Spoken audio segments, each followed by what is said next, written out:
আপনাদের সবাইকে স্বাগতম clickntech.com-এ আমি নেমান আছি আপনাদের সাথে। আজকে আমরা আলোচনা করব এমন কয়টা বিষয় নিয়ে যে বিষয়গুলো নিয়ে আপনারা ডিজিটাল কিছু উদ্যোগ তৈরি করতে পারেন।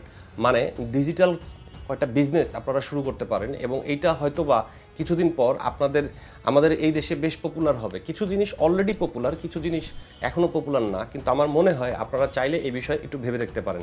যাদের ব্যবসায়িক বেসিকটা আছে তারা একটু টেকনিক্যাল ব্যাপার যদি ভেবে নেন এবং সেই বিষয়ে যদি এগিয়ে যান তাহলে তার দোষের কিছু নাই। হয়তোবা এইটা আপনার অনেক বেশি এগিয়ে নিয়ে যেতে পারবে লাইফে। প্রথমে শুরু করব কন্টেন্ট ক্রিয়েশন নিয়ে, ডিজিটাল কন্টেন্ট ক্রিয়েশন নিয়ে। এটা কি? এটা তো আপনারা জানেনই, আমি আগেও ব্রিফ করেছি এবং আবারও বলছি। উপরে আই বাটনে ক্লিক করলে সেখানেও পাবেন। কন্টেন্ট ক্রিয়েশন হচ্ছে আমি আপনার জন্য যে ভিডিওটা তৈরি করছি এইটা কন্টেন্ট ক্রিয়েশন। আমি আপনার জন্য যে অডিওটা তৈরি করছি সেইটা একটা কন্টেন্ট। আমি আপনার জন্য যে ছবিটা তুলছি যেটা ডিজিটাল মিডিয়া থাকছে সেইটা একটা ডিজিটাল কন্টেন্ট। আমি আপনার জন্য যে লেখাটা তৈরি করছি যেটা ব্লগে থাকছে সেইটা একটা ডিজিটাল কন্টেন্ট। তো এই ডিজিটাল কন্টেন্টগুলো এক একটা খুব পাওয়ারফুল জিনিস, যদিও আমরা মনে করি খুব ছোট্ট ছোট্ট জিনিস, একটা সামান্য একটা ভিডিও, সামান্য একটা ইমেজ, কিন্তু এটার পিছনে বিস্তর একটা বিজনেস লুকিয়ে আছে যেটা আমরা অনেক সময় হয়তো বা খেয়ালও করি না, কিন্তু আমাদের সামনে আসে। কেমন সেটা?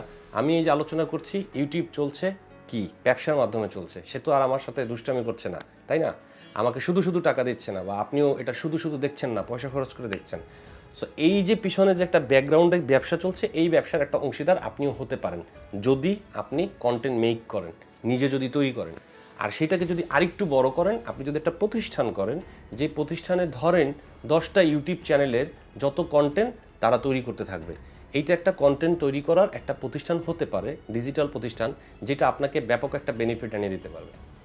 এক্ষেত্রে প্রশ্ন হচ্ছে, শুধু কি ইউটিউবই এই বেনিফিট এনে দিবে? আসলে বিষয়টা তা না। এটা হচ্ছে জাস্ট আমাদের দেশে ট্রেন্ডিংটা শুরু হয়েছে ইউটিউব দিয়ে এবং কিছু দূর এগিয়েছে, এখন আস্তে আস্তে অনেকগুলো চলে আসতেছে। যেমন আইপিটিভি অলরেডি আমাদের আছে, এটা এখনও ব্যবসা সফল হয় নাই, কিন্তু এটার ব্যবসা সফল হবে, কারণ আমাদের ডিজিটাল মার্কেটিংটা আবার কিছুটা দুর্বল আছে। এই বিষয়ে আমি আলোচনা করব। সো কন্টেন্ট মেকিং যদি আপনারা করতে পারেন, বা ডিজিটাল কন্টেন্ট যদি আপনার একটা ব্যাংক আমরা তৈরি করতে পারি, মানে আপনি যদি তৈরি করতে পারেন আপনার নিজের একটা প্রতিষ্ঠান করে, সেক্ষেত্রে আপনাকে পিছে তাকাতে হবে না, এইটা গ্যারান্টি আপনি দিতে পারি। এর ভিতর এক্সাম্পল হিসাবে কাজ করতে পারে সেটা হচ্ছে নেটফ্লিক্স যদি সারা পৃথিবীতে দাঁড়াতে পারে, বাংলাদেশের মানুষ যদি নেটফ্লিক্সে পয়সা দিয়ে সাবস্ক্রিপশন কিনতে পারে, আপনারটাও পারবে যদি আপনি ভালোভাবে একটা প্রতিষ্ঠান তৈরি করতে পারেন। সো এই একটা বিষয় নিয়ে আপনি একটা ব্যবসায়িক নতুন একটা রাস্তা আপনি ভাবতে পারেন, একটা আইপিটিভি বা বড় ধরনের একটা কিছু আপনি ভাবতে পারেন। দ্বিতীয়ত আমি যে বিষয় নিয়ে আলাপ করব সেটা হচ্ছে ডিজিটাল এডুকেশন। ডিজিটাল এডুকেশনের মধ্যে কাজ করার উইং কয়টা আছে? এখানে একটা হচ্ছে টিচিং প্রফেশন, মানে আমি অ্যাজ এ টিচার, আমি একটা ইউটিউব চ্যানেল খুললাম যেখানে আমি সবাইকে শিখাইলাম, এই একটা প্ল্যাটফর্ম হতে পারে। আমি ওই নেটফ্লিক্সের মতো একটা ওয়েবসাইট করলাম, বা আমাদের যে 10 মিনিট স্কুল আছে এটার মতো একটাই করলাম, আমি কোর্স বিক্রি করলাম, বিক্রি করে করে আমি আয় করলাম। অ্যাডভান্টেজটা কি? অ্যাডভান্টেজটা হচ্ছে, আপনি বরিশালে আছেন, হয়তোবা নোয়াখালীতে আছেন, হয়তোবা কুমিল্লায় আছেন, আপনি একজন ভালো টিচার পাচ্ছেন না পড়ার জন্য, কারণ আমাদের যে দেশের যে কন্ডিশন অলওয়েজ, তো আমাদের মফস্বল শহরে ওই রকম ভালোভাবে ট্রেনার বা টিচার পাওয়া যায় না সব বিষয়ের উপরে। সো এখন একজন ভালো টিচার যদি ঢাকায় বসে বা কুমিল্লায় বসেও, ধরেন গিয়ে এমন তো না বিষয়টা যে কুমিল্লায় একজন ভালো টিচার নাই, তাই না? সেখানেও আছেন, কিন্তু তাকে তো সারা দেশের মানুষ পাচ্ছে না, কারণ সে তো সারা দেশে ঘুরে ঘুরে পড়াতে পারবে না। ঠিক সেই জিনিসটাকেই আপনি ওইখানে বসে ওই ভদ্রলোক পড়ালেন এবং এটা সারা বাংলাদেশের মানুষ পড়লেন, মানে বাংলাদেশের ছাত্ররা সব যে যার জায়গায় বসেই পড়তে পারলেন। এইটাই একটা ডিজিটাল এডুকেশন, এডুকেশন যেটাকে বলে, ইলেকট্রনিক এডুকেশন।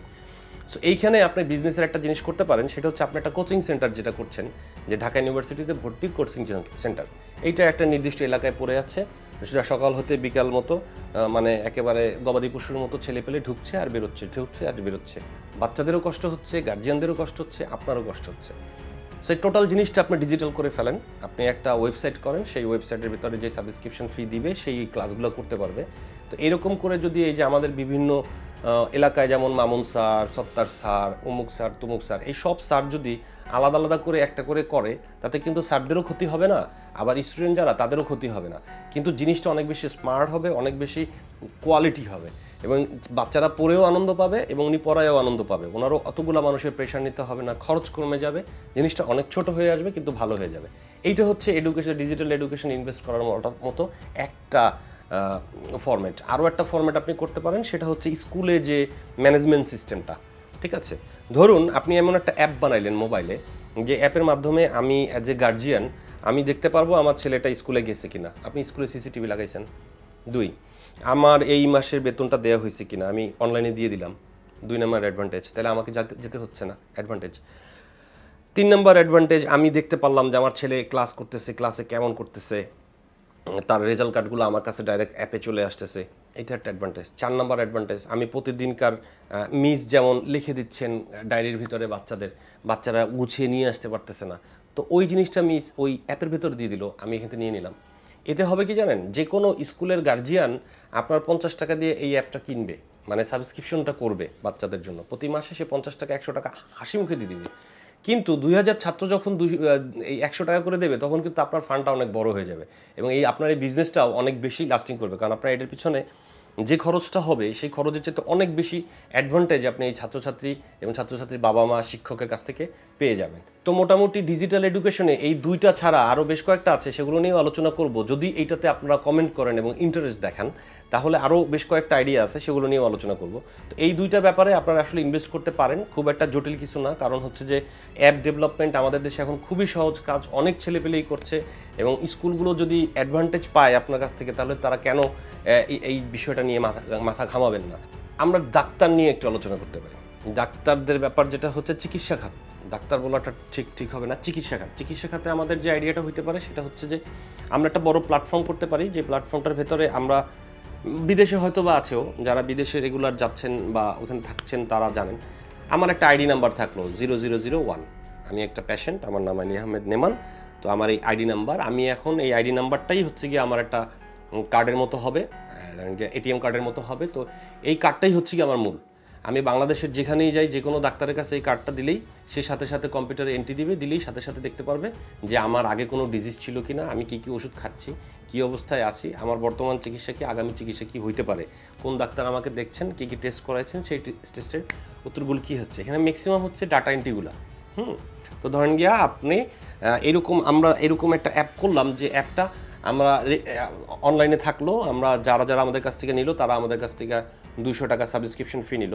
এতে অ্যাডভান্টেজ যেটা হবে, ওই রুগীর যে অ্যাডভান্টেজটা হবে সেটা হচ্ছে, যে সমস্যাটা আমরা আসলে সমাধান করছি সেটা হচ্ছে, এই যে আমাদের যে হিউজ চিকিৎসার কাগজপত্র, এই কাগজপত্রগুলো নিয়ে আমরা আসলে দৌড়িতে কাগজপত্রগুলো নষ্ট হয়ে যায় এবং এই কাগজপত্র ছাড়াও এগুলো নিয়ে ঘোরাটা একটা হ্যাসেল, বিভিন্ন ডাক্তারের কাছে যাওয়াটা একটা হ্যাসেল।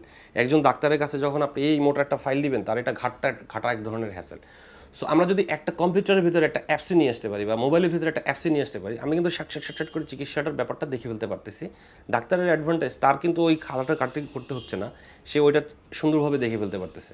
আচ্ছা, সো আমিও আমার ধরেন কি আমি কোথাও বেড়াতে গেলাম, আমার শরীর খারাপ লাগতেছে, এখন আমি তো ঢাকায় রেখে আসছি আমার কাগজপত্র, সেটা তো আমি নিয়ে যাইনি, আমি ডাক্তারের কাছে যা আমি দেখাইতেও পারবো না, ওই যতটুকু জানি সাধারণ মানুষের ওইভাবে বলতে হবে।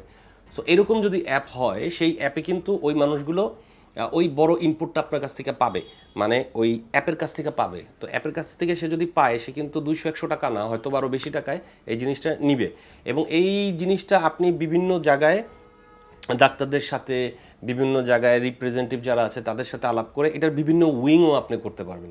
যেমন আপনি এখন ড্রাগগুলা ওইখানের ভিতরে অ্যাড করতে পারবেন, আপনি এখান থেকে আবার একটা কমার্স ড্রাগের উপরে সাইট করতে পারবেন, যে আপনার এই পেশেন্ট যারা আছেন তারা আপনার কাছ থেকেই ওষুধ নেবে, যখন ওই অ্যাপটা থেকে তারা ওই অ্যাডভান্টেজটা পাবেন।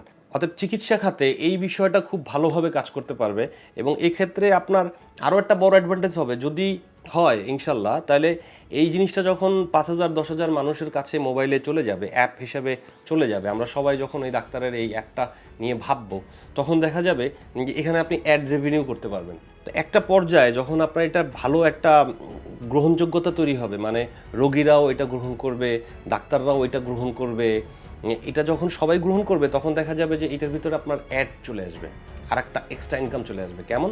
কারণ আমার যখন মাথা ব্যথা হয়, আমি আমার মাথা ব্যথা ওষুধ একটা কিনে খাই, তো এই যে ওষুধ কোম্পানিওয়ালারা তখন আপনার এটাতে অ্যাড দিবে, স্পন্সর করবে, যে এই বিভিন্ন বিষয়ে আপনি করতে পারেন, মানে অ্যাডগুলো চালাতে পারেন।